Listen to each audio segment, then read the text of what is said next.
are some tips for how to use pens as your medium in a piece of art.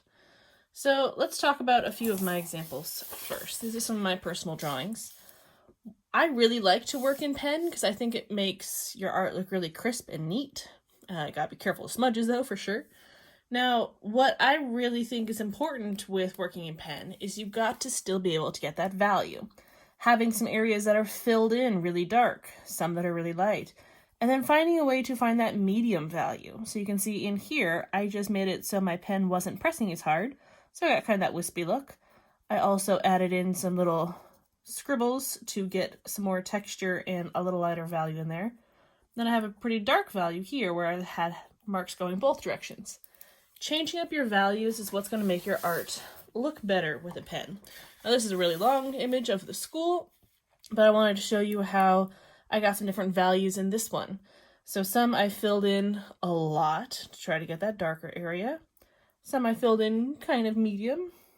I did lines going one direction to get both a texture and a value. I also had lines going two directions to get a little bit darker value. And I had some areas that were filled in. Also, if we look going towards the back, I tried to make it look like it was getting lighter as it was farther away. So trees closer were a lot more filled in. Trees farther away got lighter and lighter, so I didn't fill them in as much. So as you see, value is so important. This is a technique called stippling. So that means this whole piece is done only using dots. There are no lines, just dots. This technique takes a long time, but as you can see, it can look really cool. Now, it all depends on how many dots you put in an area.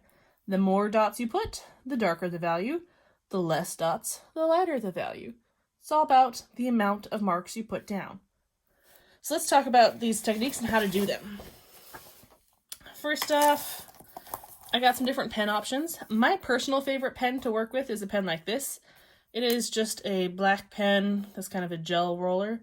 They make really smooth lines. They just flow really nice and clean. A lot of people do thin Sharpies. Those work, but they do tend to dry out a little faster in my experience, but they can get thinner lines. Or just those classic pens like this. I only happen to have a pink one around, but these can work great as well. Those are some of my favorite pens to use. Now some different techniques. Oops, sorry. So first technique is called hatching. Hatching is lines going in one direction. Now, the more lines you put, the darker the value, the less lines, the lighter the value, right? So hatching can be really useful. You can also curve your hatched lines. So they could, let's go this way, they could curve around something, but all go the same direction. That'll make it really add to that form. Hatching can be really useful to add in a little bit of extra texture. Then we have cross hatching. That's exactly what it sounds like. It's hatching, and you cross it. So it's two directions. Same sort of process. The more lines you put, the darker the value. This one has lines going two directions.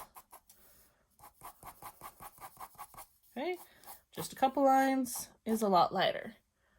Even these can curve around objects. If I had like a sphere or something, I could go that way, and I could also go this way.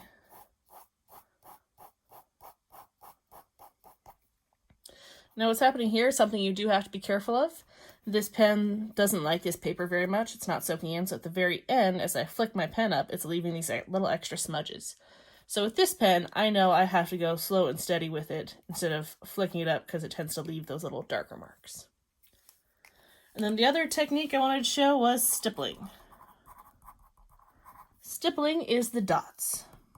So it's all about the number of dots you put down. You can change the size of your dots, but I like to do amount of dots. The more dots you put, the better for the darker values. Now, stippling is the slowest process. As you can see, I have to go a lot slower to get that darker value. Lighter value, obviously, is really easy. It can look really cool if you take your time, though, and put in thousands and thousands of dots because they can blend together really well. And from far away, you don't notice that they're dots. They just look like the value. Now, I really like to use pens like this sometimes. because they are easier to get values just by not pressing so hard.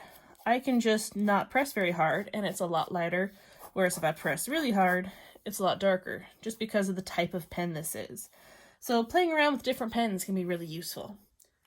My advice when drawing with pen for an actual project, clean off space here, I like to sketch first with a pencil as always, just to make my lines easier, but I definitely erase it as soon as I can. So let's say, I don't know, I'm just going to do a little blob. I'll sketch out my shape in a pencil, and then as soon as I'm ready, I'll go into it with a pen and really take my time nice and slow. And once that pen is dry later, I'll come back and erase the pencil. Because so many times this sort of thing happens. You don't follow your lines exactly. Now it's not as big a deal, but if you're trying to make a really clean image, you want to erase those pen lines. When I'm working with pen, I like to keep it a little freer. Kind of a sketchy quality to it.